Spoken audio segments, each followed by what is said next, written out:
Widow buys mansion for $1,000 without imagining the secret hidden in the walls. Amanda Johnson was 3 months behind on rent when she found the strangest ad she'd ever seen in the local Aspen newspaper. The 35-year-old widow knew she needed to make a quick decision before the apartment owner lost his patience completely. Historic mansion, $1,000, urgent sale, no prior viewings. She read aloud for the 10th time, while her children, Ethan, 10, and Olivia, 7, finished their simple dinner of bread with margarine. Ethan looked up from his plate, curious about his mother's worried tone. "Mom, what's this about a mansion?" Amanda quickly folded the newspaper, trying to hide her anxiety. Since Robert had passed away 2 years ago, a victim of a work accident, she struggled to keep the family together with the minimum wage she earned as a cleaning assistant at the community hospital. The pension she received barely covered basic expenses, and now the money had completely run out. "It's just a strange ad in the paper, son. Nothing serious." But Olivia, always more observant than her brother, noticed how her mother held the paper with trembling hands. "Mom, you're nervous. Did something happen?" Amanda sighed, knowing she couldn't hide it for long. The children were too smart, and she had always been transparent with them about the family's difficult situation. "Mr. Stanley called today. If we don't pay the rent by Friday, we'll have to leave here." The silence that followed was heavy. Ethan, despite being 10, understood perfectly what that meant. They had nowhere to go, no family in town, and the little money left would barely cover a week of basic food. "So, Mum, what are we going to do?" asked Ethan, trying to sound braver than he felt. Amanda looked at the ad again. $1,000. Exactly the amount she had managed to save by selling some of Robert's keepsakes and taking extra shifts at the hospital. It was too risky, buying a house without even seeing it. But what other options did she have? Maybe we can check out this house," she said more to herself than to the children. Olivia perked up for the first time in weeks. "Really, Mom? Are we going to have our own house?" "Easy, honey. It's just a possibility. It's probably some scam or the house is falling apart." But something about the ad intrigued her. The phone number had an Aspen area code, the city was listed correctly, and there was even an address. Hydrangea Lane, 847.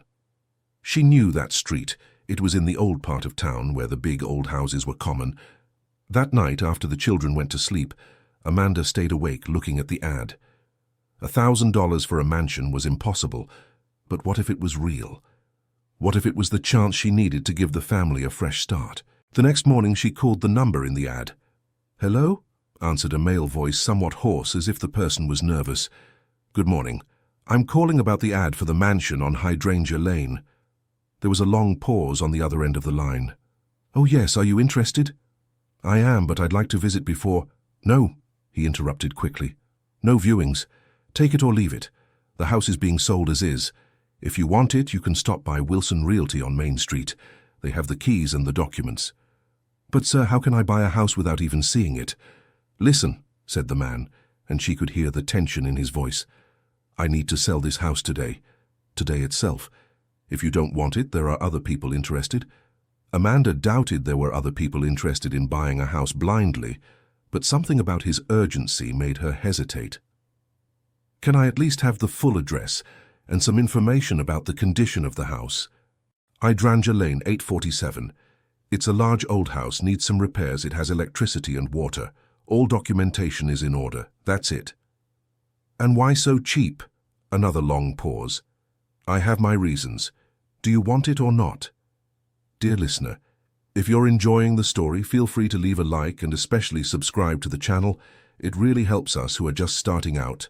Now continuing.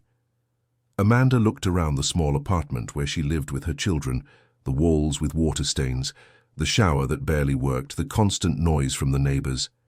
Anything would be better than that, and if the house was truly a disaster, at least she'd have her own roof while figuring out what to do. "I want it," she said, surprising herself. "Great. Wilson Realty, Main Street, number 234. Ask for Michael. I'll call them now to let them know." "Wait, I didn't even say my name." Amanda Johnson, he said, and she felt a chill down her spine. How do you know my name? I asked around the neighborhood who needed a house. Your name came up. It didn't make much sense, but Amanda was too desperate to question it. After hanging up, she woke the children and explained the plan. We're going to buy a house without seeing it? Asked Ethan, skeptical. Sometimes in life we need to take a chance on the unknown, son. We don't have many options. 2 hours later, they were at the realty office. Michael, a middle-aged man who seemed unfriendly, greeted them with a strange expression. So you're Amanda Johnson? He said, as if confirming something to himself. That's me. I'm here about the house on Hydrangea Lane. Michael looked at the children, then back at her. Are you sure about this? I mean, buying a house without seeing it isn't very... Mr. Michael, I need to be out of my apartment by Friday. I don't have time to be picky. He sighed and picked up a thick folder. All right, I'll be direct with you. This house has been empty for a long time. Since the last resident left, no one has been able to stay there for more than a few months. Why? Oh, you know how it is. Old houses. They make strange noises, drafts. People talk nonsense, but the fact is, nobody stays. Olivia tugged on her mother's sleeve. Mom, what kind of noises? Michael laughed humorlessly. Superstitious people's nonsense, girl. Old houses do make noise. Creaking wood, wind through the cracks.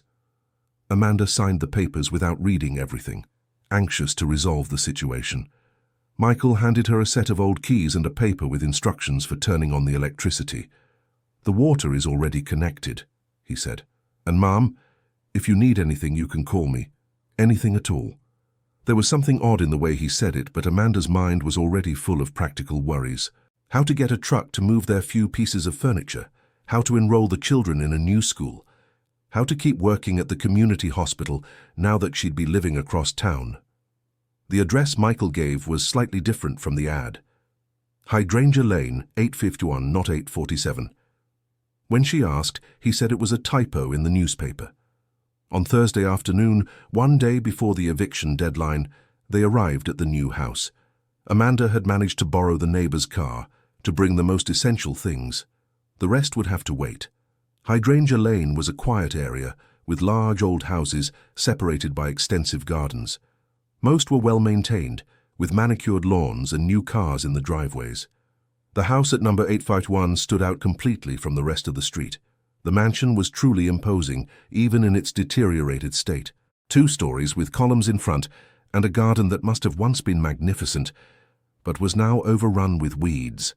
The paint on the walls was peeling, some windows had broken panes covered with wood, and the roof was missing a few tiles. Wow, whispered Ethan. It's huge. Olivia, on the other hand, seemed uncomfortable. Mom? It looks haunted. There's no such thing as a haunted house, Olivia. It's just a house that needs some love. But as she climbed the front steps, Amanda couldn't help feeling a bit uneasy. The wooden steps groaned with every step, and the wind made a strange noise in the tall trees surrounding the property. The key turned easily in the lock, and the door opened with a loud creak. The interior was even more impressive than the exterior, a spacious entry hall with a wooden staircase leading to the second floor. Old chandeliers covered in dust hung from the high ceiling, and the floor was made of wide, dark wooden planks. Mom, look at this big staircase, said Ethan, running to the first step. Careful, son, let's test if it's sturdy before we go up. The house had the distinct smell of a place closed up for a long time, but nothing unbearable. The ground floor had a large living room, a spacious kitchen with an old stove that still worked, and 2 more rooms that could serve as bedrooms. Mum, are there more rooms upstairs? Asked Olivia. Let's see, but first, let's test the stairs. The staircase was sturdy, just creaking a little. On the second floor, they discovered 4 large bedrooms and a bathroom. The last room, at the end of the hallway, had a narrow staircase leading to the attic. Can I go up there? Asked Ethan. Not alone, we'll all go together. The attic was a spacious area with a sloped ceiling and several small windows that let in little light. There was some furniture covered with sheets and several boxes stacked in the corners. Mum, there's a lot of stuff here, said Olivia, curious. We'll look at that later. Now let's choose the bedrooms and get our things from the car. That first night, after settling the family's few belongings, they gathered in the kitchen for dinner. Amanda had bought a few things at the corner store, and for the first time in months she felt a certain peace. "Mum, do you think we'll be happy here?" asked Olivia. "I hope so, honey. This house could be the fresh start we needed." Ethan, who had spent part of the afternoon exploring the house, seemed thoughtful. "Mum, did you notice the attic has a strange wall?" "What do you mean, strange?" "I don't know. Different from the others. It looks newer." Amanda hadn't paid much attention to the architectural details of the house. She was too worried about practical matters. "Old houses always have some repairs done over the years, son. It's normal." But Ethan insisted on the topic during dinner. He was an observant boy, always noticing things that adults overlooked. "No, Mum, it's really different. The other walls are old brick. This one looks like it was built later." Olivia, who was playing with her food on her plate, looked up. "Ethan, did you knock on the wall?" "I did. It makes a different sound." Amanda laughed, trying to lighten the mood. "Are you two turning into detectives now? Leave the house alone. It's given us shelter. That's what matters." But at night, when the children finally fell asleep in their new rooms, Amanda couldn't stop thinking about the conversation. Old houses did make strange noises, and Ethan had always been imaginative. Still, something bothered her. Around 2 in the morning, she was awakened by a noise. It was as if someone was walking upstairs. She got up slowly, trying not to make a sound, and went to Ethan's room. The boy was sound asleep. Olivia's room was quiet too. So where was the noise coming from? She slowly climbed the stairs, avoiding the steps that creaked the most. On the second floor, everything was quiet, but when she got near the attic stairs, she heard it again. It was definitely the sound of footsteps up there. With her heart racing, she went up to the attic. Moonlight streamed through the small windows, creating strange shadows among the covered furniture. But there was no one there. Maybe it was just the wood creaking with the temperature change, as Michael had said. Old houses were like that. The next morning, Olivia woke her early.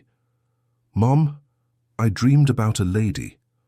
"What kind of dream, honey?" "An elderly lady with white hair, very beautiful.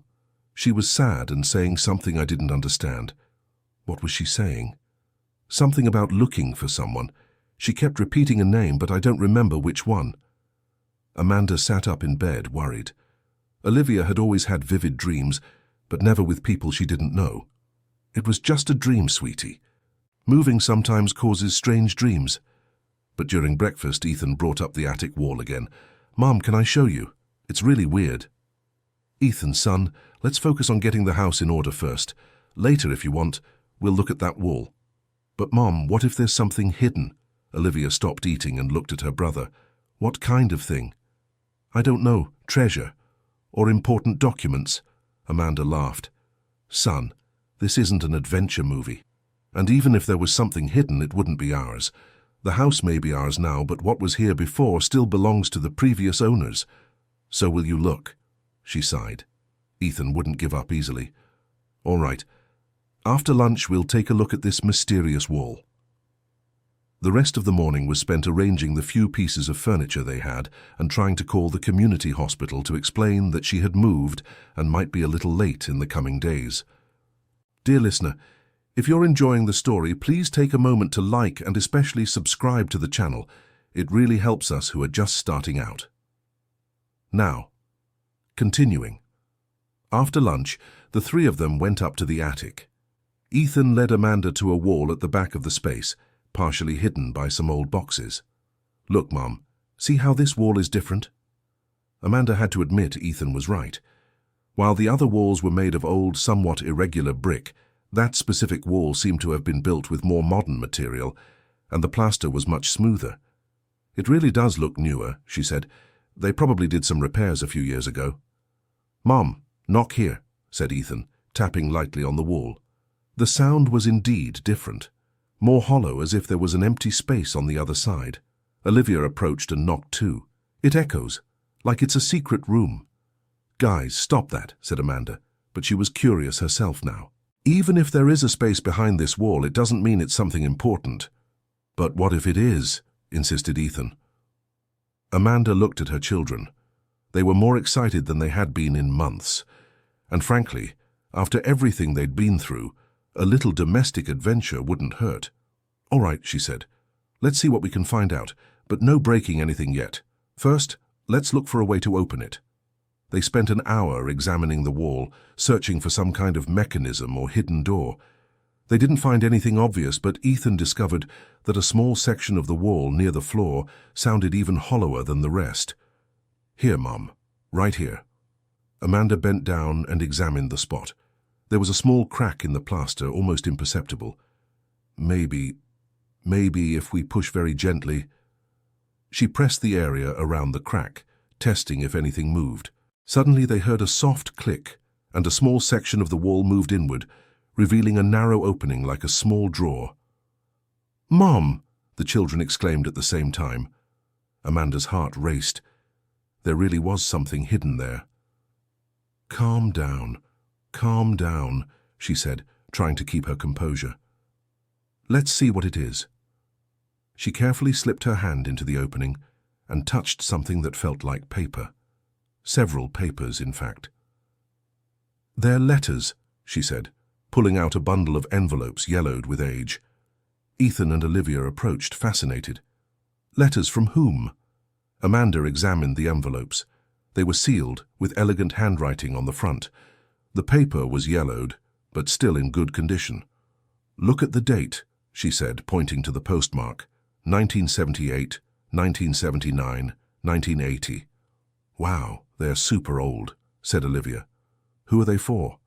Amanda read the name on the first envelope. To my dear Daniel, with all my love, Helen. Helen and Daniel, she said. They must have been the previous residents. Mom, can you open it? Asked Ethan. I don't know if we should. They're personal letters from other people. But Mom, they were hidden in the wall. Maybe they were hidden for some important reason. Olivia tugged at her mother's skirt. Mom, the lady in my dream was named Helen. Amanda looked at her daughter, surprised. Are you sure? I am. It was the name she kept repeating. Helen, Helen. A shiver ran down Amanda's spine. Coincidence, surely, but still. All right, she said. Let's open one letter, just one, to see what it's about. She carefully opened the first envelope. The letter was handwritten, in the same elegant script as the envelope. My dear Daniel, it's been a week since they separated us. Every night I look at the attic window, hoping to see you coming back. I know your family doesn't accept our love, but I believe that one day we'll be together again. Our little one is growing so fast. Yesterday he took his first steps, and my heart ached because you weren't here to see it. He has your eyes, Daniel. The same kind eyes that made me fall in love with you. I hope these letters find a way to reach you. I'll keep writing, even without knowing if you'll ever read them. With all my love, Helen. The silence that followed was heavy with emotion. Even the children seemed to understand the deep sadness behind those words. Were they in love? Asked Olivia softly. It seems so, said Amanda. And from what I gather, they had a child together, but were separated by his family. How sad, said Ethan. Amanda looked again at the bundle of letters. There were at least 20 envelopes there. Maybe we should read a few more, she said, to understand the whole story. The second letter was even more touching. Daniel, they came to take our son today. They said a child can't grow up without a father, that I can't raise him alone. I fought, Daniel, I fought with all my strength, but they had papers, lawyers, influence. Before they took our boy, I managed to hide some of his things here in the attic. His first little outfit, a lock of his hair, the rattle you made with your own hands. Everything is in the place only we know.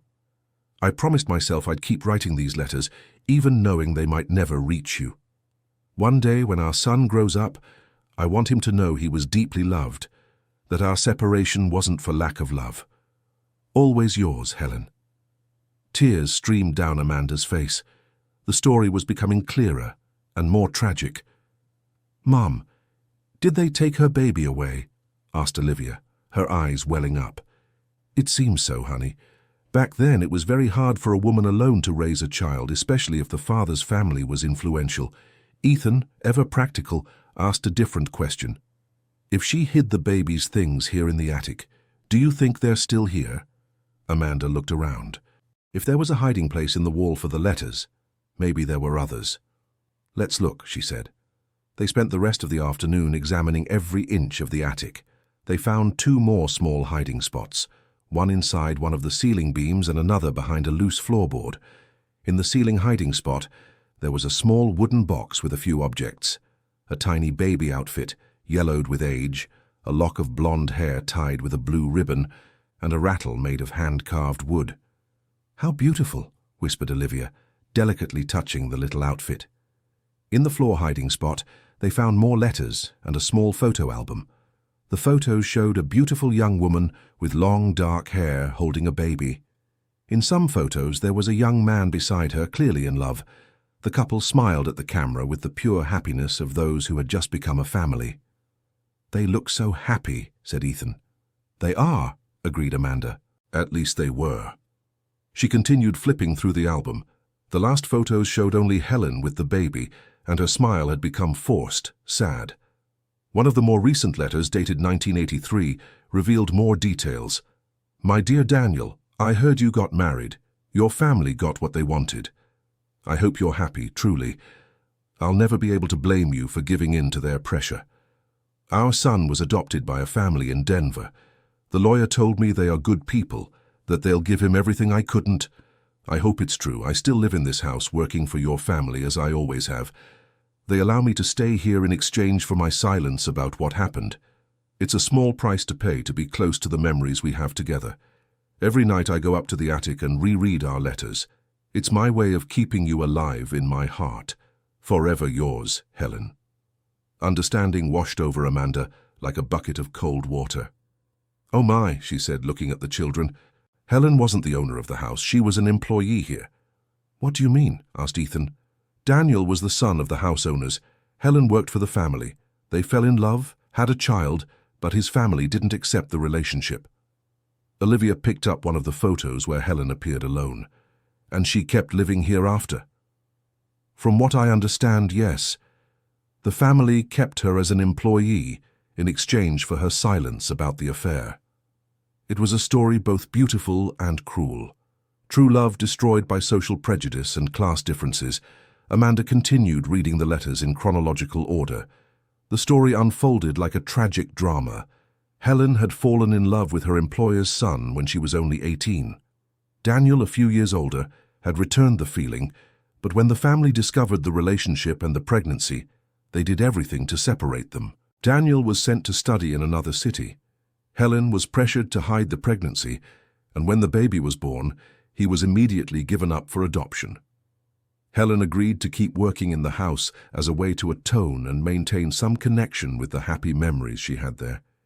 The more recent letters from the late 80s showed a more resigned Helen, but one who had never lost hope of one day finding the son who was taken from her. "Daniel, today marks 10 years since our son was born. Wherever he is, I hope he's happy. Sometimes I imagine what he must be like now. Does he have your eyes? Does he like music like you? Will he ever discover that he had parents who loved him more than anything in the world? I continue hiding these letters, even knowing you'll probably never read them. Maybe one day someone will find them and understand our story. Maybe our son, when he grows up, will come looking for answers and find these words of love. Until the end of my days, Helen." When they finished reading all the letters, the sun was already setting. The 3 of them were emotionally exhausted, but fascinated by the story they had discovered. "Mom," said Olivia, with a seriousness unusual for her age, "I think Mrs. Helen wants us to help her." "What do you mean, honey?" "In my dream, she seemed to be looking for someone. Maybe it's her son." Ethan, always logical, asked the practical question.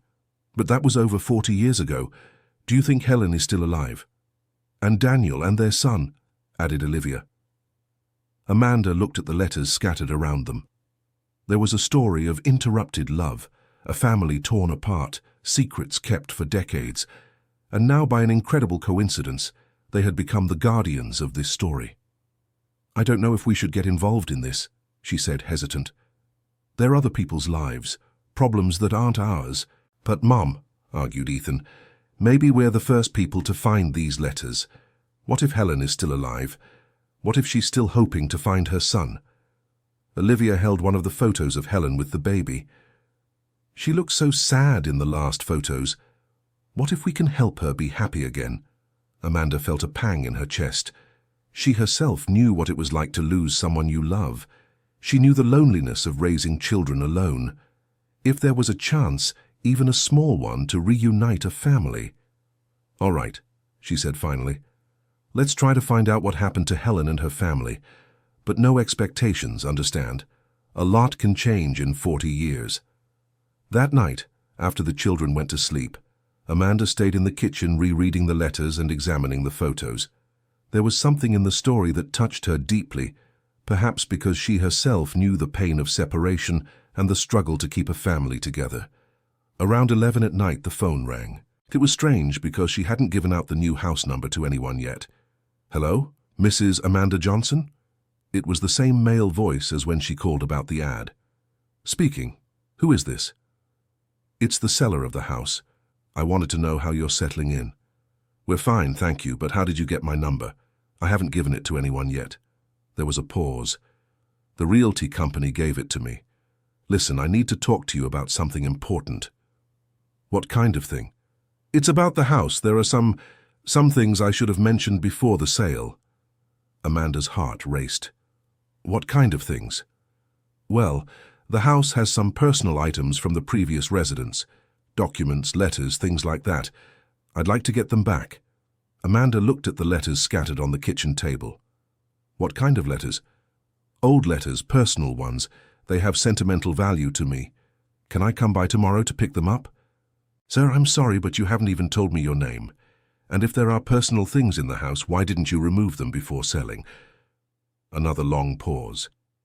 "My name is Michael Daniel Cooper, and about the letters, it's a long story." Amanda felt a shiver. Daniel, the same name from the letters. "Are you related to the previous owners of the house?" "Mrs. Amanda, I really need to talk to you in person. Can I come by tomorrow evening?" I think so. But can you explain what your relationship is with the house?" "Tomorrow I'll explain everything. Please don't touch anything you find there. It's very important." He hung up before she could answer. Amanda stared at the phone, confused and apprehensive. Michael Daniel Cooper. Could the name Daniel be a coincidence? And why did he seem so desperate to get the letters back? The next morning, she told the children about the call. "Mom, do you think he's the Daniel from the letters?" asked Ethan. "I don't know, son. It could be a coincidence. Daniel is a common name." "But what if it is him?" insisted Olivia. "What if he's Helen's boyfriend? Honey, if it were him, why would he sell the house? And why didn't he get the letters back before?" Ethan, always sharp, made an observation. "Mum, remember he knew your name even before you introduced yourself? And Michael from the realty company acted strange too when he saw us." Amanda had to admit there were several odd coincidences surrounding the house purchase. "Well, tonight we'll find out," she said. "He said he's coming here to explain everything." The day passed slowly. Amanda went to work at the community hospital, but her mind was divided between patients and the mysterious house story. The children stayed at their new school, which fortunately was near the house and had managed to get spots for both of them. When she returned from work in the late afternoon, she found Ethan and Olivia in the attic, organizing the letters in chronological order. "We discovered something important, Mom," said Ethan excitedly. "What is it?" Olivia showed one of the last letters. "Helen writes that the baby was adopted by a family in Denver, and the baby's name was Michael." Amanda felt her heart race. "Michael?" "Yes." She writes here, "Our little Michael will grow up far from us, but he'll always be our son." "And look at this," said Ethan, showing another letter. "Helen says the full name she wanted to give her son was Michael Daniel after his father." The puzzle pieces were starting to fit together. Michael Daniel Cooper. The house seller had exactly the name Helen had chosen for her son. "Do you think that the man who sold the house is Helen and Daniel's son?" Ethan finished. "It has to be, Mom. There's no such thing as too many coincidences." Dear listener, if you're enjoying the story, please take a moment to like and especially subscribe to the channel. It really helps us who are just starting out. Now continuing. At 8 o'clock sharp, the doorbell rang. Amanda answered nervously. On the other side of the gate stood a man about 45 years old, tall, with dark hair greying at the temples and very expressive green eyes. "Mrs. Amanda, I'm Michael Daniel." She studied him for a moment. There was something familiar about him, though she'd never seen him before. "Please come in." Michael entered and looked around the house with a strange expression, as if reliving memories. "How long has it been since you were last here?" Amanda asked. 43 years, he replied softly. Ethan and Olivia came down the stairs, curious to meet the visitor. "These are my children, Ethan and Olivia," said Amanda. Michael looked at the children and smiled, but there was sadness in his eyes. "Nice to meet you. You're about the age I was when I left this house." "You lived here as a child?" Olivia asked. Michael looked at Amanda, as if asking permission to continue. "Please sit down," said Amanda. "We have a lot to talk about." They settled in the large living room. Michael seemed nervous, constantly fidgeting with his hands. "First of all," said Amanda, "I need to ask, are you Michael Daniel, son of Helen and Daniel?" The silence that followed confirmed everything. "How do you know about Helen and Daniel?" he asked, his voice choked. "We found the letters," said Ethan, "in the attic hidden in the wall." Michael closed his eyes and took a deep breath. "So you know the story." "We know part of it," said Amanda. "We know Helen and Daniel loved each other, that they had a son, and that they were separated by his family. We know you were given up for adoption.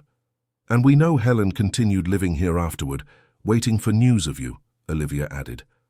Michael opened his eyes, and there were tears in them. You read all the letters?" "Yes," said Amanda gently. "And we were very moved by the story. Helen loved you and your father very much. I spent my whole life looking for her," said Michael, his voice trembling. "When I turned 18, I started searching for my biological parents.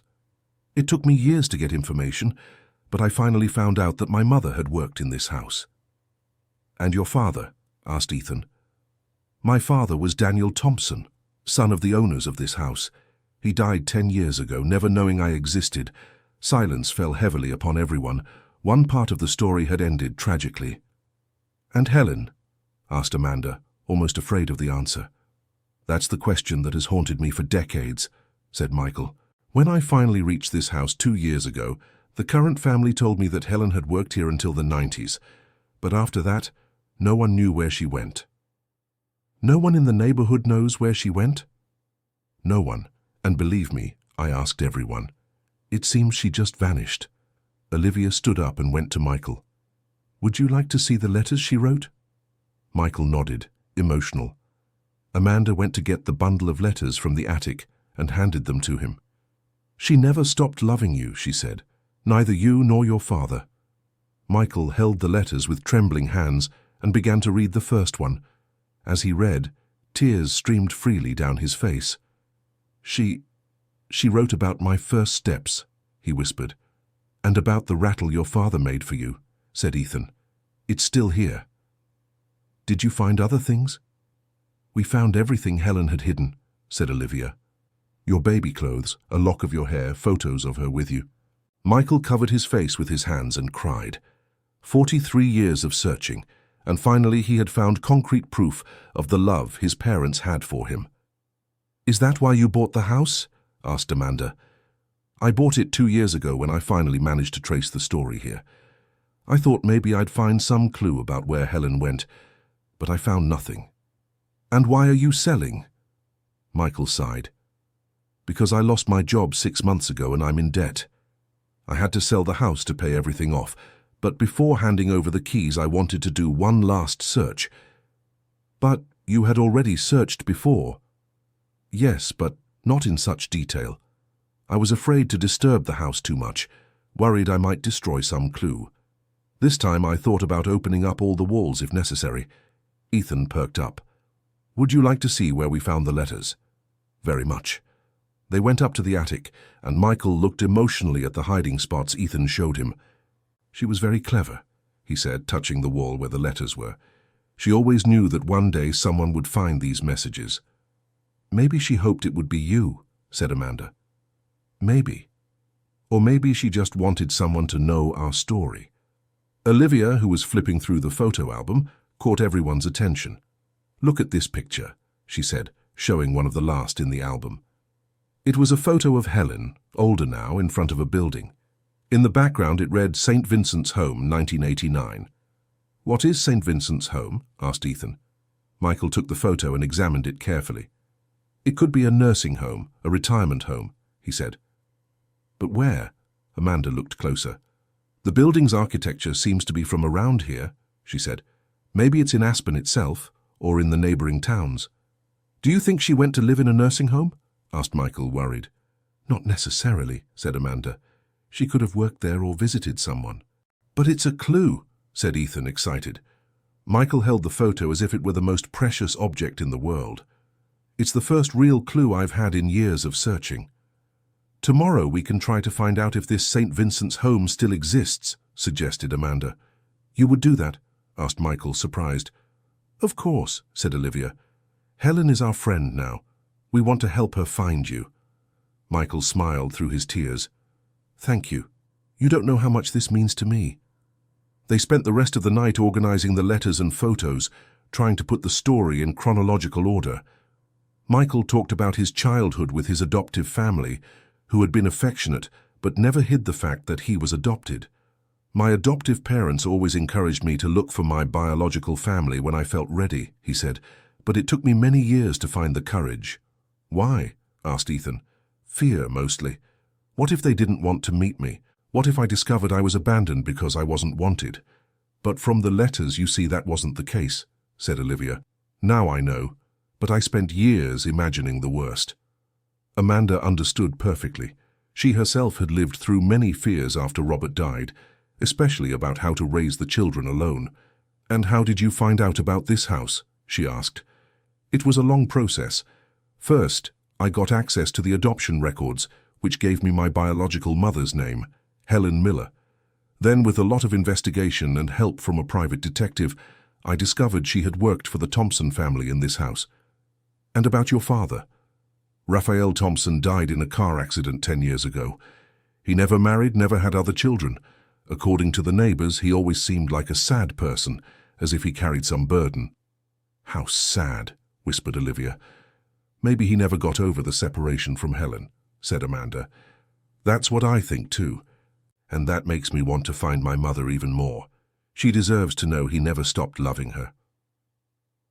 The next morning, Amanda called several nursing homes and retirement communities in the area, asking about St. Vincent's Home. On the 5th call, she succeeded. "St. Vincent's Home still exists," she told Michael, who had spent the night at the house at their invitation. "It's in Breckenridge, 20 minutes from here."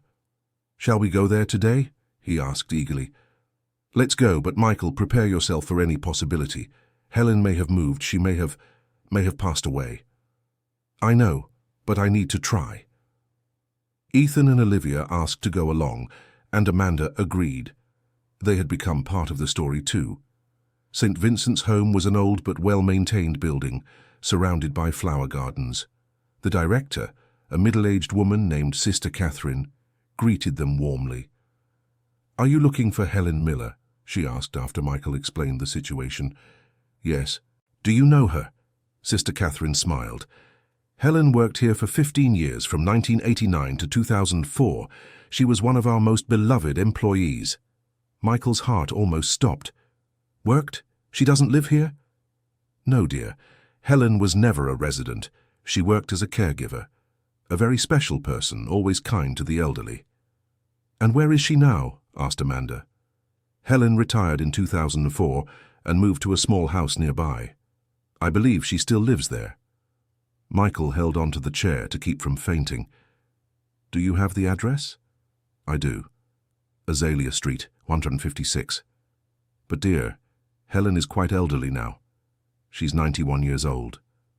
Is she in good health?" "The last I heard, yes. Sometimes she comes here to visit her former co-workers. Very sharp for her age. Michael looked at Amanda and the children with tears in his eyes. 43 years, he whispered.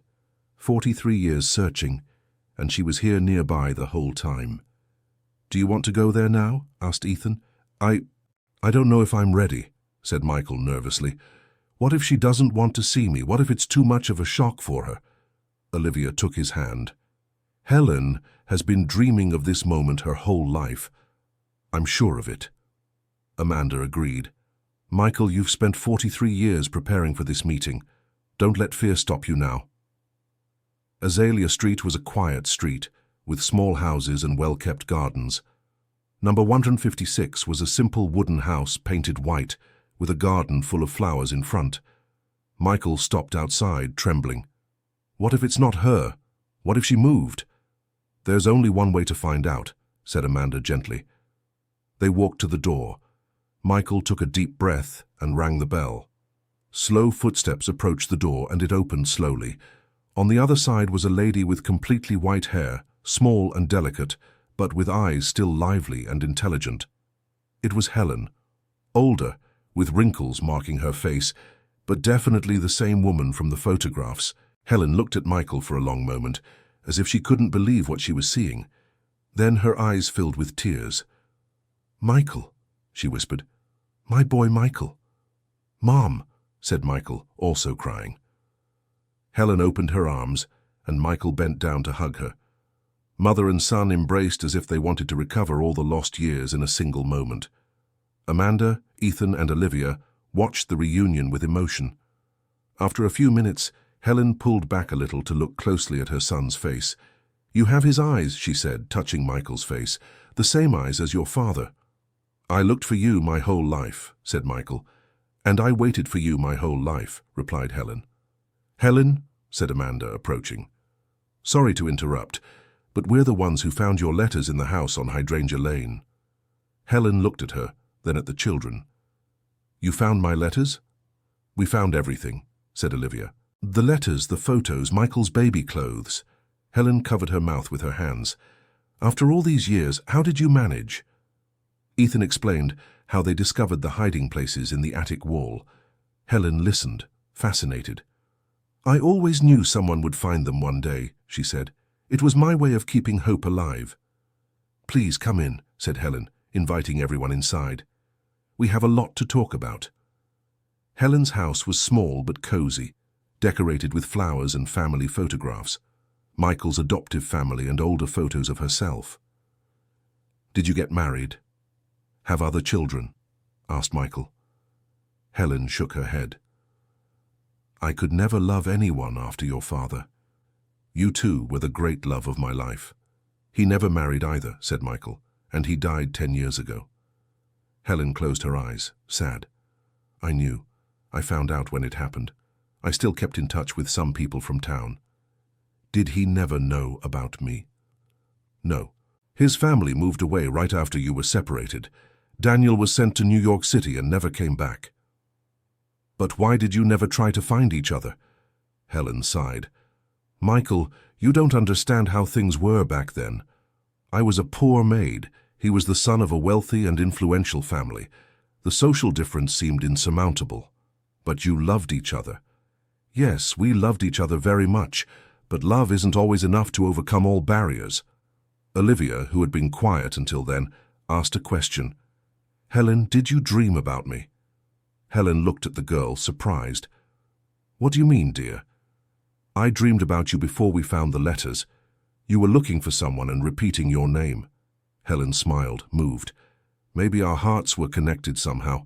I pray every night to find my son. And your prayers were answered, said Ethan.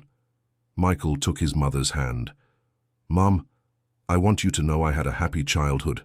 My adoptive parents were wonderful to me. I'm glad to hear that, said Helen, crying. That's all I ever wanted, for you to be happy. But I always felt like something was missing. Now I know what it was. They spent hours talking, Helen telling about the years she worked at the nursing home, Michael talking about his life, his profession as an engineer, his dreams. Mum, Michael said at one point, would you like to see the house where we used to live? The letters are still there and all the things you hid. Helen hesitated. I don't know if I have the courage. So many memories. But they're memories of love, said Amanda, and now they have a happy ending. Besides, added Ethan, the house is ours now. You can visit it whenever you want. Helen looked at those people she had met just hours before, but who already felt like family. You are angels, she said. You appeared in my life at the right time, brought my son back to me. Actually, it was you who brought us to the house, said Amanda. If it weren't for your story, we would never have found each other. In the late afternoon, they all went back together to the house on Hydrangea Lane. Helen entered slowly, looking around with nostalgia. It's exactly the same, she said. Just older. They went up to the attic, where Helen saw again the hiding places she had built decades before. You were very smart, said Michael. You chose perfect places to hide everything.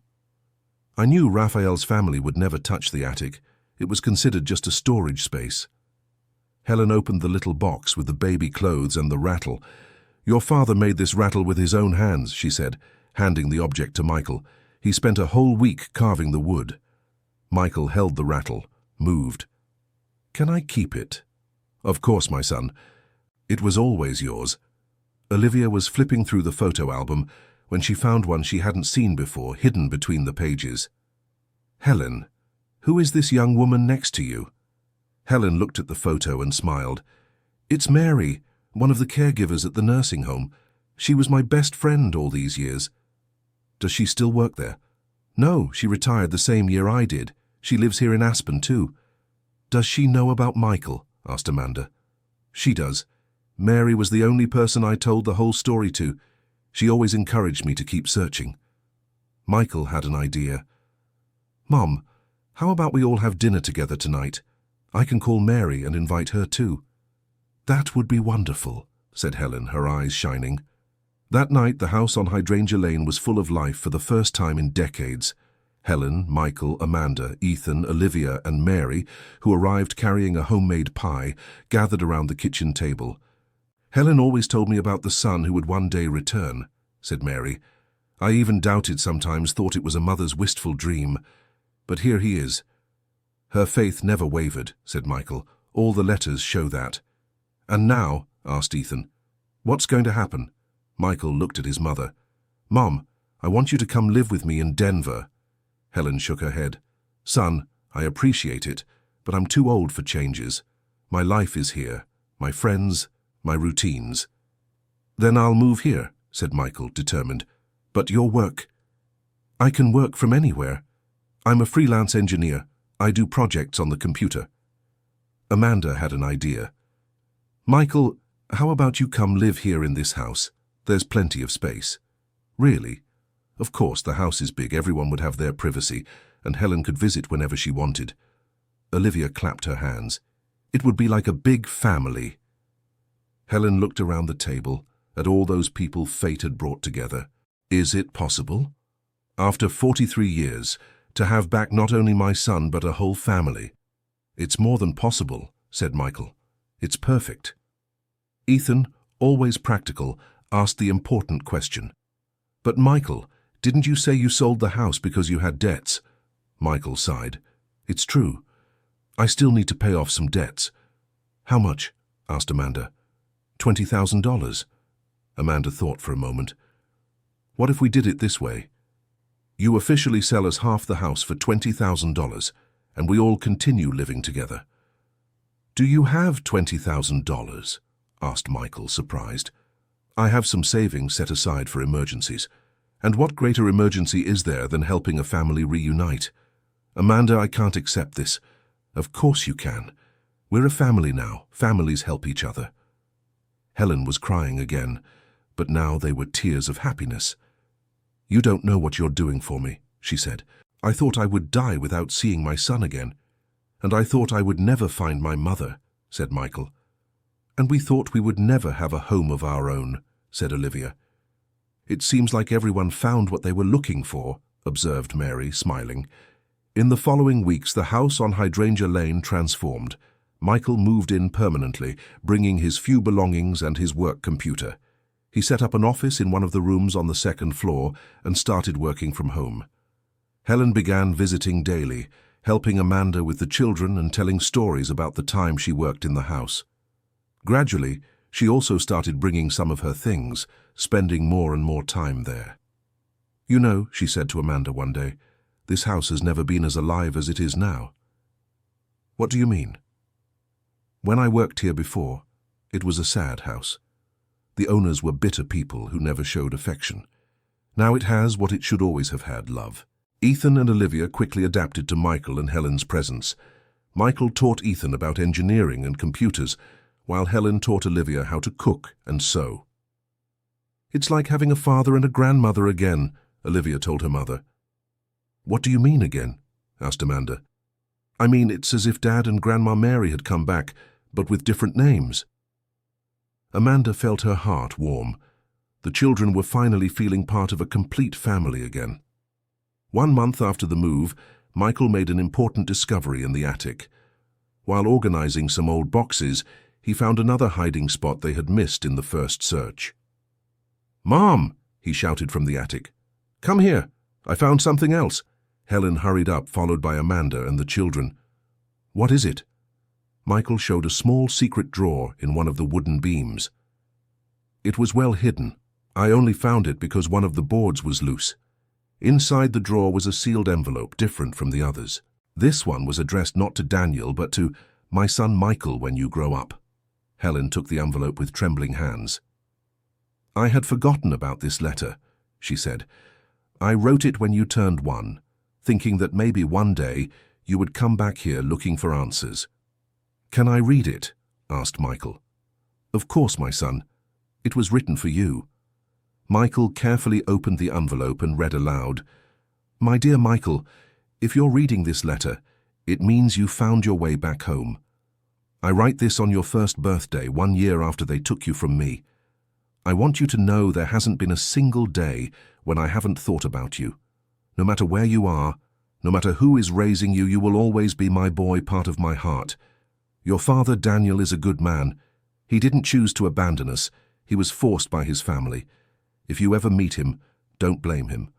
The love we had was real, and you were born from this love. I hope you are happy, that you have a family that loves you, that you achieve your dreams. But if one day you feel like something is missing, know that your original family will always be here, waiting for you. In the attic of this house, I hid all the evidence of the love we felt for you. Letters, photos, your first little clothes. Everything is kept with care, like a treasure I hope to one day share with you in person. If we are alive when you read this, look for us. If we are not, know that we left loving you more than anything in this world. Forever your mother, Helen Miller, P.S. There is one last surprise hidden in the garden, under the white rose bush. When you feel ready, look there. Everyone fell silent for a moment, moved by the letter. "Mom," said Michael, hugging Helen, "you gave me the greatest gift I could ever receive, the certainty that I was loved from the first day of my life." "And now?" asked Olivia, always curious. "Shall we look for the surprise in the garden?" Helen laughed. "If you want. But I must warn you that it might not be there anymore. It's been over 40 years. They went down to the garden and searched for the white rose bush. There were several rose bushes, but only one was white, located in the most sheltered corner of the garden. Michael dug carefully around the rose bush and found a small metal box, well preserved. "You found it!" shouted Ethan.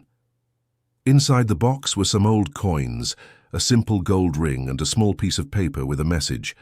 "Michael, this ring belonged to my mother, your grandmother.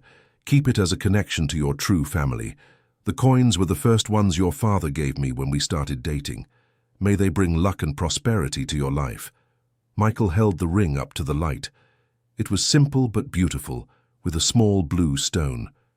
"She wanted you to have a family heirloom," said Amanda.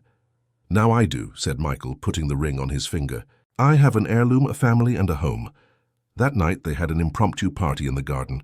Mary came for dinner. Some curious neighbors showed up to hear the story, and for the first time in decades, the house on Hydrangea Lane was filled with laughter and lively conversation.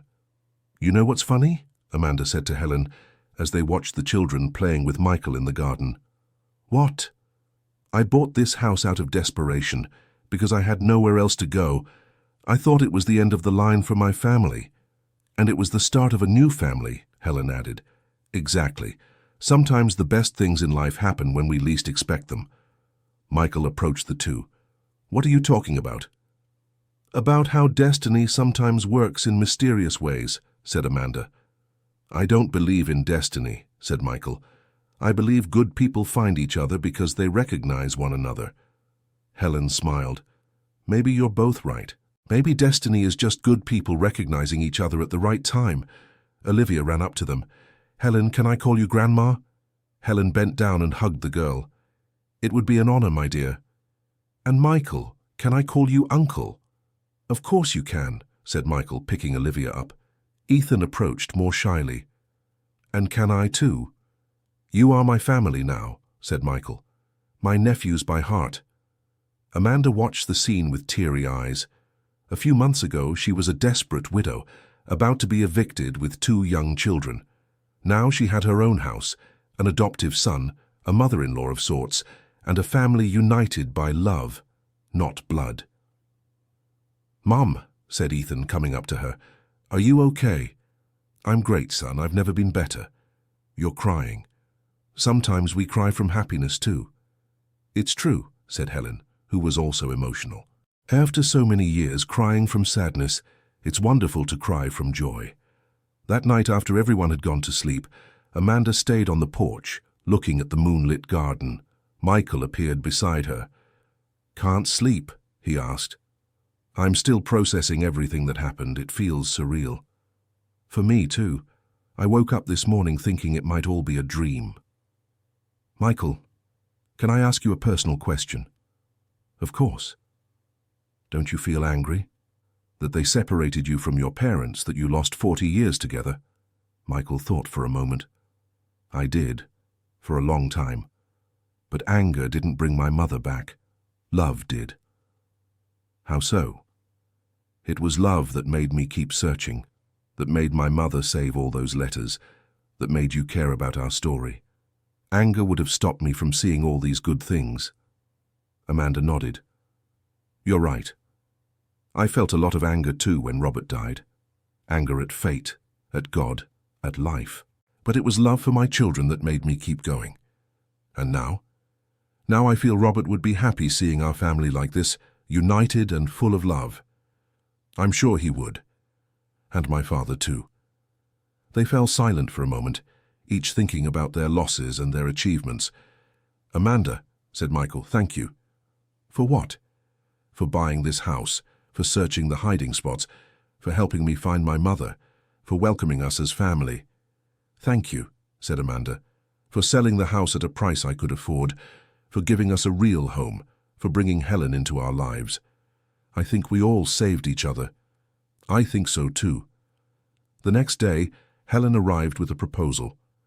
"I have an idea," she said, gathering the whole family in the living room. "What?" asked Olivia.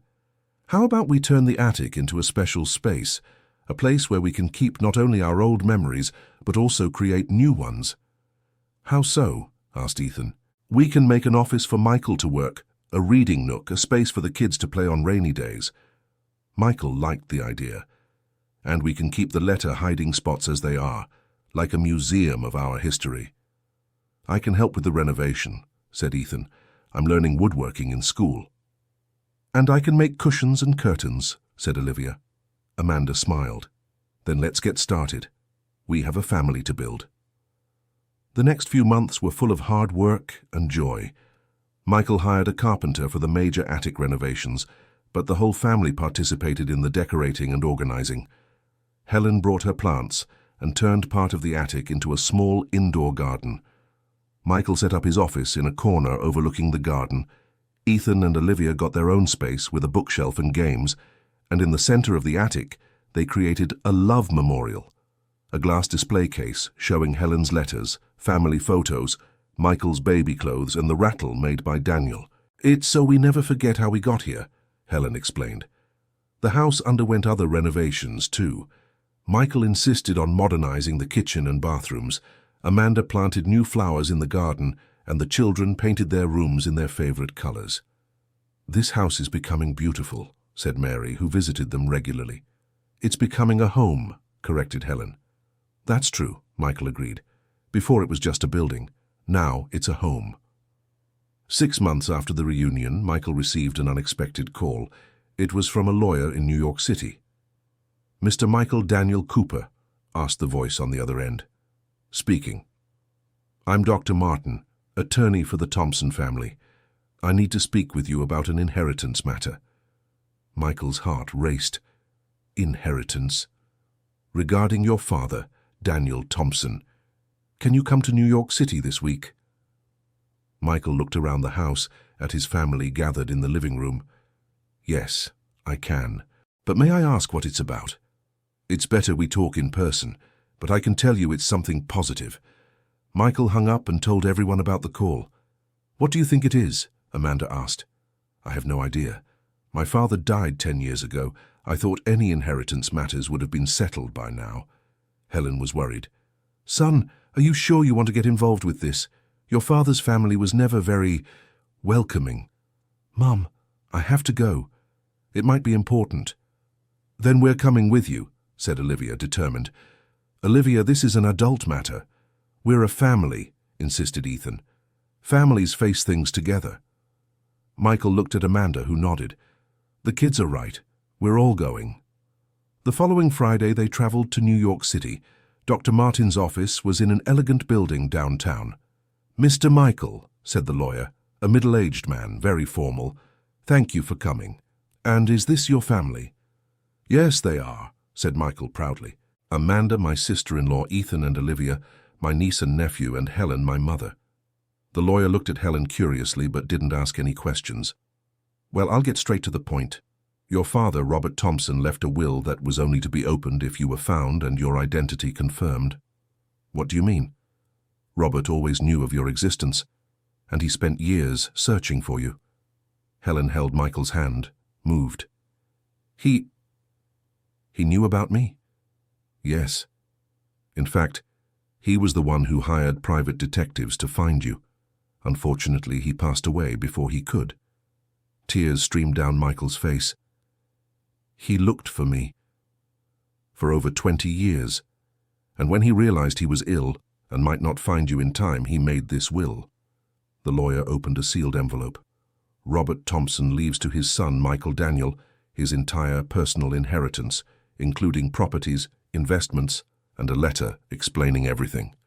Michael could hardly believe what he was hearing. How much is the inheritance?" "Approximately $2 million, Mr. Michael." The room fell completely silent. Even Olivia, who always had something to say, was speechless. "$2 million?" repeated Michael. "Yes. Your father lived very simply after moving to New York City, investing all the money he earned as an engineer, all of it, thinking of the day he would find you." The lawyer handed a letter to Michael. "This letter explains everything."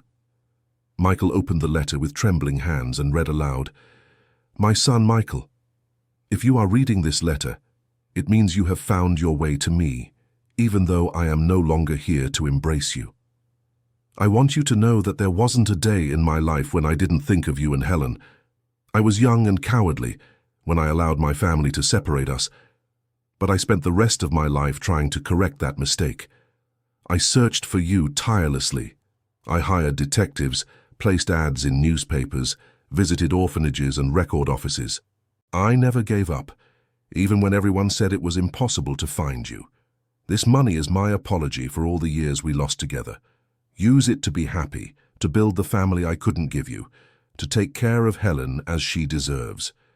If you found Helen, tell her I never stopped loving her, that I married only on paper to satisfy my family, but my heart was always hers.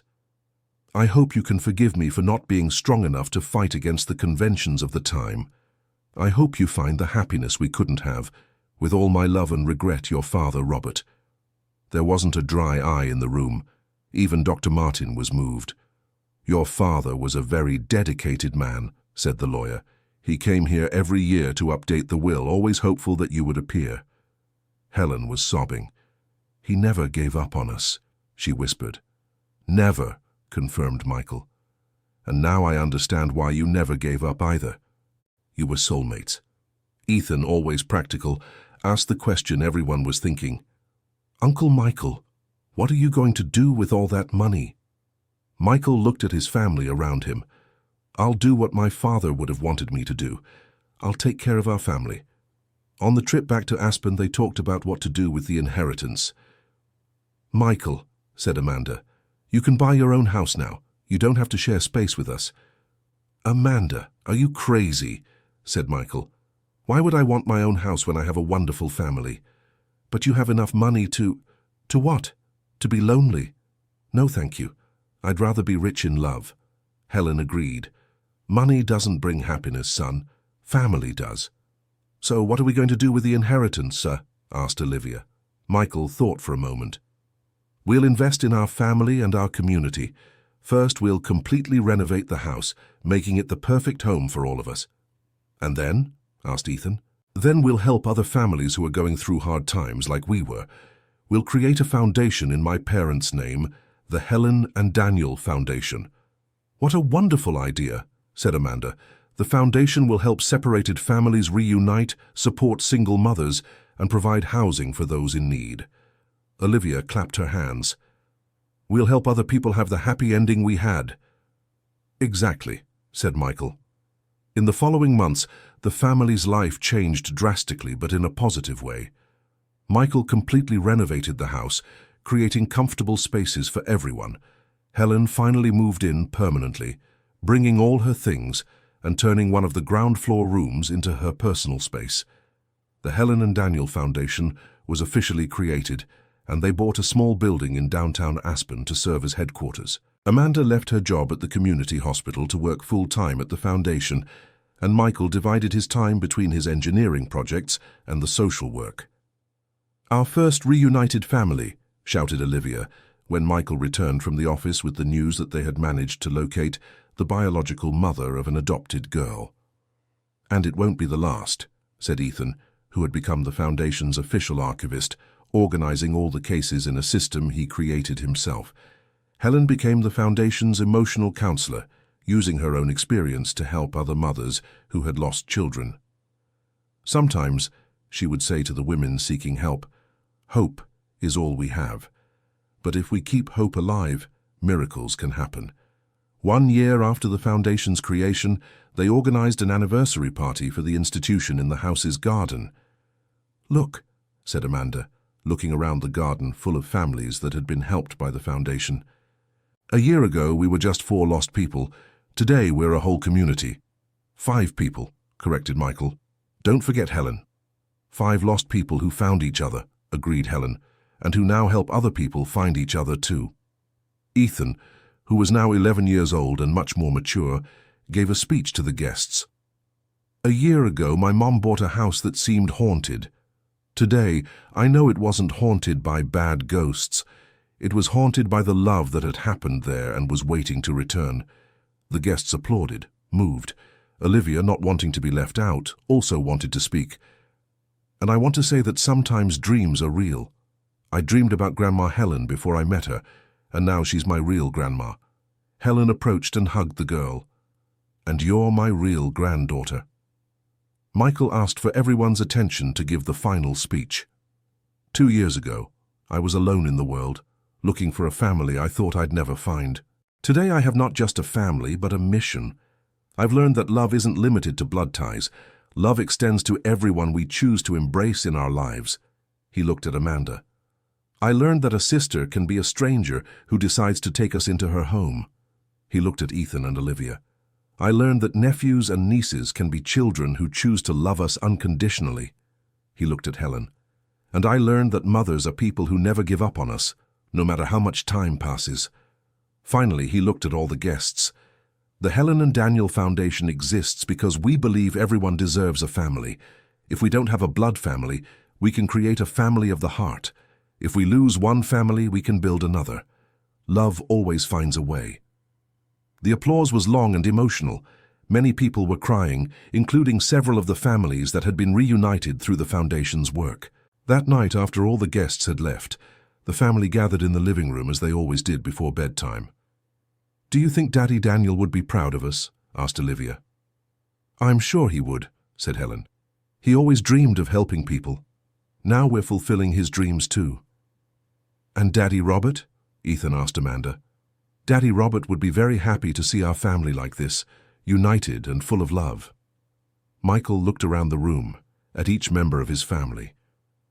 "Do you know what's most amazing about all this?" "What?" they all asked at the same time. "It's that our story started with a house being sold for $1,000 and ended with a family that's priceless." "Actually," said Amanda, smiling, "our story hasn't ended. It's just beginning." "That's true," Helen agreed. "We have many years ahead to create new memories and help other families." "And many adventures to live," added Ethan. "And many dreams to fulfill," Olivia concluded. Michael stood up and went to the window, looking out at the garden where the first white rose bush was in bloom. "Mom," he said to Helen, "thank you for planting that rose bush." "Why, son?" "Because it brought me back home." Helen approached and stood beside him at the window. "It wasn't the rose bush that brought you back, Michael. It was love. Love always finds its way back home." And as the family gathered at the window, looking out at the moonlit garden, the house on Hydrangea Lane radiated the peace and happiness that only a true home can provide. End of story. Now tell me what you thought of this touching story. Do you believe that true love always finds a way to bring families together? Leave your comment with sincere words about what touched you most in this story. If you liked it, don't forget to leave your like and subscribe to the channel so you don't miss other stories that will touch your heart. Thank you so much for your company.